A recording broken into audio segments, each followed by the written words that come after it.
안녕하세요 학부모 여러분, 딥러닝 교육 수학의 힘 경인본원의 원장 김준혁 인사드리겠습니다. 저희가 드디어 그동안 학부모님들의 요청이 굉장히 많았던 과학 과목을 런칭하게 되었습니다. 저희의 과학 브랜드의 이름은 딥러닝 과학이고요. 이번 설명에는 저희 딥러닝 과학을 런칭하면서 과학 과목의 특성, 그리고 중등과학은 어떻게 공부해야 하는지, 그리고 고등과학은 어떻게 공부해야 되는지, 그래서 저희 딥러닝 과학은 학생들에게 과학을 어떻게 가르칠 것인지, 왜 어머님들께서 등록을 하셔야 되는지에 대해서 설명회를 준비했습니다. 과학 과목의 좀 일반적인 특성에 대해서 설명을 드려볼게요. 보통 우리가 수학, 영어 같은 경우는 저학년부터 아이들이 많이 학원을 다니고 어머님들도 학원을 보내기 시작하시죠. 그런데 과학 같은 경우는 사실 아이들이 생각보다 어려워함에도 불구하고 학원을 보내는 경우가 적습니다. 과학 과목의 특징은 수학, 영어와 달리 두 가지로 말씀드리면, 첫 번째, 암기와 이해의 조화가 중요합니다. 두 번째로, 유형이 수학이나 영어처럼 무한하진 않기 때문에, 수능도 심지어, 그래서 최대한 국어, 영어, 수학을 공부할 시간을 확보하면서 어떻게 효율적으로 공부해서 고득점을 올리는가가 과학 과목 학습에 있어서 가장 중요하다고 말씀을 드릴 수 있겠습니다. 그러면 점점 이과 쏠림 현상이 심해지고 있는 이 상황 속에서 중학교 때 과학은 어떻게 공부해야 되는지, 그리고 이제 고등학교에 가게 되면 선택 과목이라는 것이 생기죠.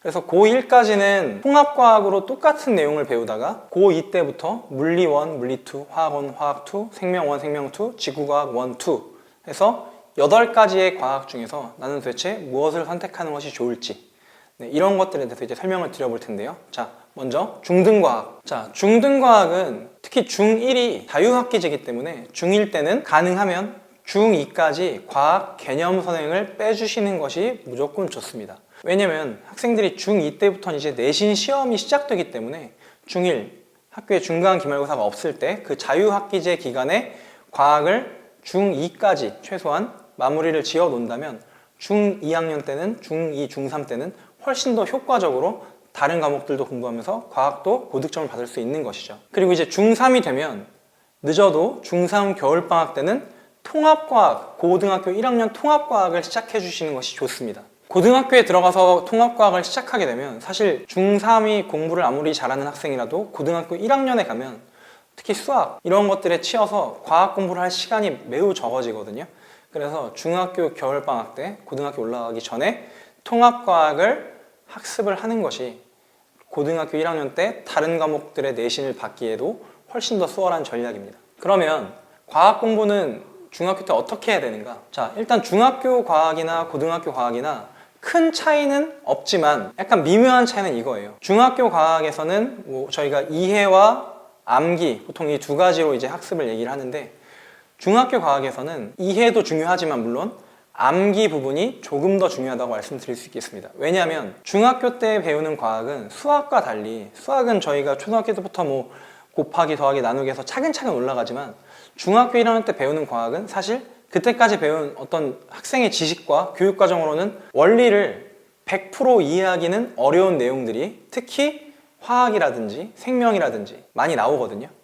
그래서 일단은 외우고 받아들인 다음에 그 다음에 그것을 바탕으로 이해를 하면서 점점 이제 고등학교 고학년 올라가면서 과학 심화 과목들을 배우면서 이해를 하게 되는 구조로 교육과정이 구성이 되어 있기 때문에 중학교 과학은 마치 어머님들, 아버님들, 학생들이 영어 문법을 어려워하는 이유 중에 하나가 이유 없이 외워야 되는 경우가 많거든요. 그래서 보통 이제 이게 왜 이렇게 되는 거냐, 왜 문법 규칙이 이렇다고 하는데 왜 예외들이 있는 거냐, 이런 느낌이 과학에서도 가끔 나오게 돼요. 그래서 근데 이제 이런 질문을 하는 학생들이 있다면 기뻐하셔도 좋습니다. 왜냐면 매우 똑똑한 친구들이거든요. 그래서 아무튼 중학교 때 과학은 일단 암기가 우선이 되고 그 다음에 그것을 바탕으로 한 이해, 그리고 문제풀이, 이 순서로 공부를 해야 된다고 보시면 될 것 같아요. 그래서 뒤에서 자세하게 말씀드리겠지만 저희 딥러닝 과학에서는 암기 노트, 워크북, 그리고 수학처럼 오답 노트까지 이용해서 진행을 하고 있습니다. 자, 그 다음 고등학교.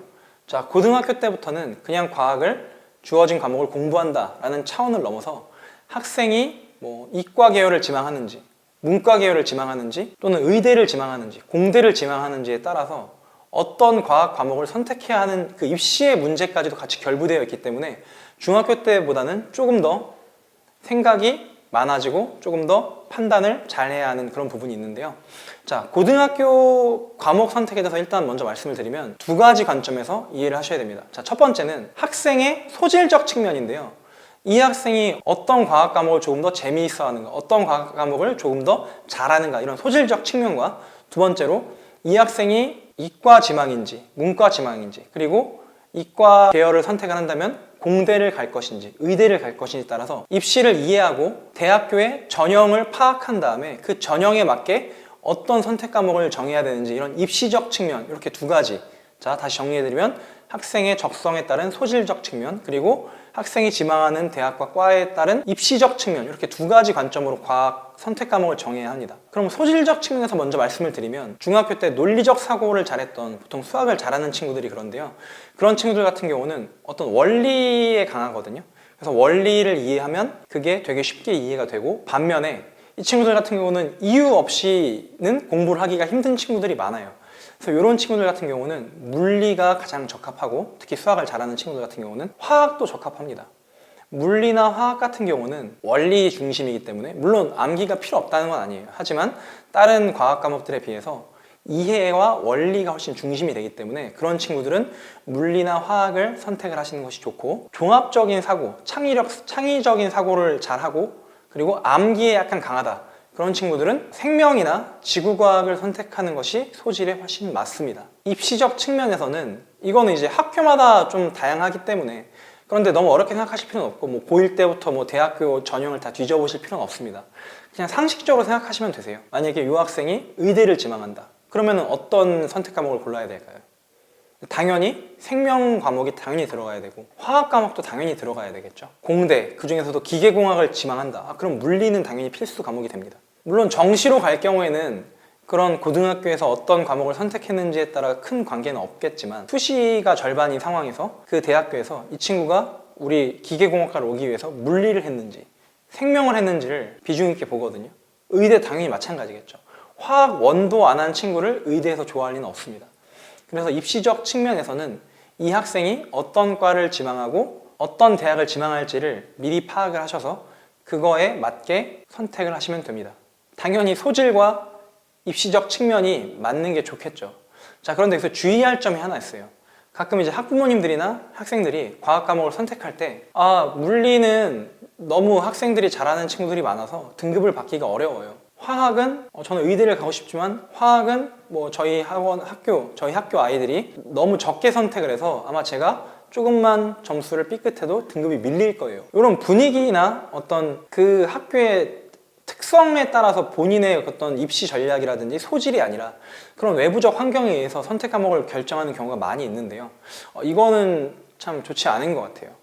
그래서 이런 것들은 일단 무시하시고, 왜냐면 학생이 적으면 점수가 조금 깎였을 때 등급이 밀리는 건 맞지만, 그렇다고 학생이 많은 과목에서 본인이 고득점을 할 수 있다는 얘기는 또 아니거든요. 그래서 일단 나의 적성과 그리고 나의 지망하는 대학과 과, 이 두 가지 관점으로 선택을 하시면 될 것 같아요. 참고로 말씀드리면 투 과목 같은 경우는 서울대에서 정시를 지망할 경우에 투 과목은 반드시 하나가 들어가 있어야 됩니다. 대학교마다 요구하는 과목들이 있어요. 그래서 그런 것들을 미리미리 본인의 지망대학을 파악해서 준비를 하는 것도 아주 좋은 전략이라고 말씀을 드리겠습니다. 자, 그럼 이제 저희 딥러닝 과학은 어떻게 수업이 구성이 되었고 어떻게 진행할 것이냐를 설명드리겠는데요, 학생의 역량에 따라서 공부법을 잘 선택하셔야 돼요. 제가 이제 수학학원 원장으로서 학생 학부모님들과 많은 상담을 하다 보니까 과학 과목을 공부하는 데 있어서 가장 큰 고민은 이런 것 같아요. 보통 이제 고등학생들이 그런데 지금 수학이랑 영어랑 뭐 주요 과목들 할 시간도 부족한데, 근데 과학도 중요하기 때문에 공부를 해야 되는데 이거를 어떻게 해야 될지 모르겠다, 이런 고민들을 많이 하시는데,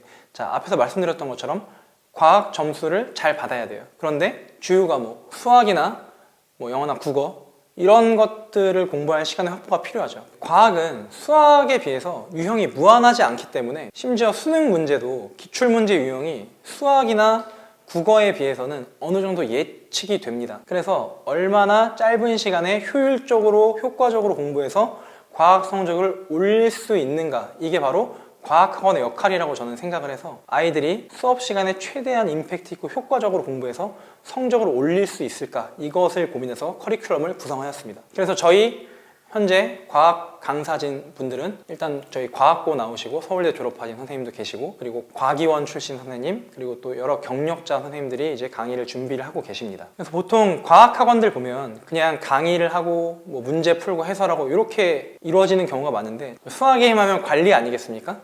그래서 과학에서도 저희 수학게임 수학에서 적용하고 있는 프리노트 오답노트 시스템을 적극 도입해서 이제 학생들이 개념을 외운 것을 확인할 수 있는 워크북 또는 백지 테스트를 실시를 하고, 틀린 유형에 대해서 잊지 않도록 오답노트까지 작성하는 훈련을 저희 딥러닝 과학에서 도입을 하였습니다. 방금 말씀드렸다시피 수학이나 영어에 비해서 공부할 시간의 확보가 쉽지 않은 과학 과목의 특성을 저희가 생각해서 수업 시간 총 2시간 30분인데요. 그 중에 클리닉 시간을 50분을 도입을 하였고, 평가도 그 사이에 병행이 되게 됩니다. 그래서 자, 여기 보시는 바와 같이 100분 수업 그리고 50분 클리닉의 구조로 저희가 수업을 구성을 하였고, 교재 같은 경우는 중등은 O2를 베이스로 저희 선생님께서 자체 제작하신 워크북이라든지 아니면은 개념 노트들을 이용하게 되고요. 당연히 오답 노트도 같이 들어가게 됩니다. 그리고 이제 고등학교 1학년부터는 하이탑 교재를 사용하게 되고, 그리고 선택 과목인 물리원, 화학, 원도 저희가 방학 때 개설이 됐는데요. 그때도 하이탑 교재를 주 교재로 사용하면서 선생님이 직접 작성하신 워크북이 추가적으로 붙게 되는, 이렇게 수업 시스템을 구성하였습니다. 이제 곧 있으면 저희 전문 선생님들이 집필하신 과학 자체 교재 워크북도 이제 출간을 실제로 할 겁니다. 그래서 저희 딥러닝 과학 12월에 런칭 되니까요, 많은 관심 부탁드리고 저희 김포, 경인 지역의 학생들의 과학 성적을 책임지고 올려드리도록 하겠습니다. 네, 믿고 보내주셔도 좋습니다. 네, 감사합니다. 그럼 저희 딥러닝 과학 설명회 여기까지 마무리 짓도록 하겠습니다.